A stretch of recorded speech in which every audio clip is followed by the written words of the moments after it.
શહેરની સૌથી મોટી સરકારી હોસ્પિટલ ગણાતી સુરત સિવિલ હોસ્પિટલમાં એક ચોંકાવનારી ઘટના સામે આવી છે। હોસ્પિટલના સ્ટેમ સેલ બિલ્ડિંગના 5મા માળે આવેલા E1 વોર્ડના બાથરૂમમાંથી બુધવારે મૃત હાલતમાં એક ભ્રૂણ મળ્યું હતું। આ ઘટનાથી હોસ્પિટલ પટાગણમાં ચકચાર મચી ગઈ છે અને એક ગંભીર તપાસનો વિષય ઊભો થયો છે।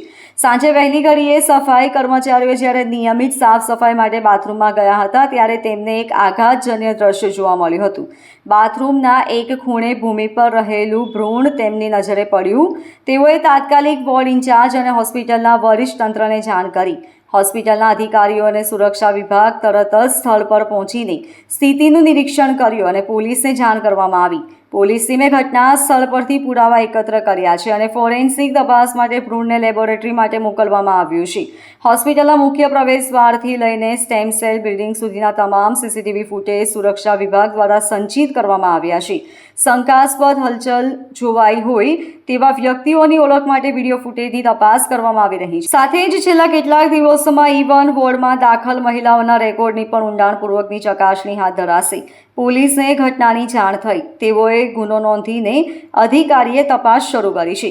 પોલીસની પ્રાથમિક અટકળ મુજબ આ કેસ ફેટલ મિસકેરેજ અથવા ગેરકાયદેસર ગર્ભપાત સાથે સંબંધિત હોઈ શકે છે। આ ઘટનાની ગંભીરતાને ધ્યાને લઈને ત્વરિત અને પારદર્શક તપાસ કરવાની જરૂર છે જેથી ભવિષ્યમાં આવા કિસ્સાઓ અટકાવી શકાય। ગઈકાલે સાંજે લગભગ 7:30ની આજુબાજુ સ્ટેમ સેલ બિલ્ડિંગના એક ટોયલેટમાંથી અધૂરા માસનું ભ્રૂણ મળી આવેલ છે, જે અમારા સ્ટાફે નોટિસ કરતા અમારા સીએમઓ ઓન ડ્યુટી સીએમઓ દ્વારા ખટોદરા પોલીસ સ્ટેશનમાં જાણ કરવામાં આવી છે, ફરિયાદ આપવામાં આવી છે અને પોલીસ તપાસ ચાલુ છે। હાલ સીસીટીવી ફૂટેજ વગેરેનો અભ્યાસ ચાલી રહ્યો છે।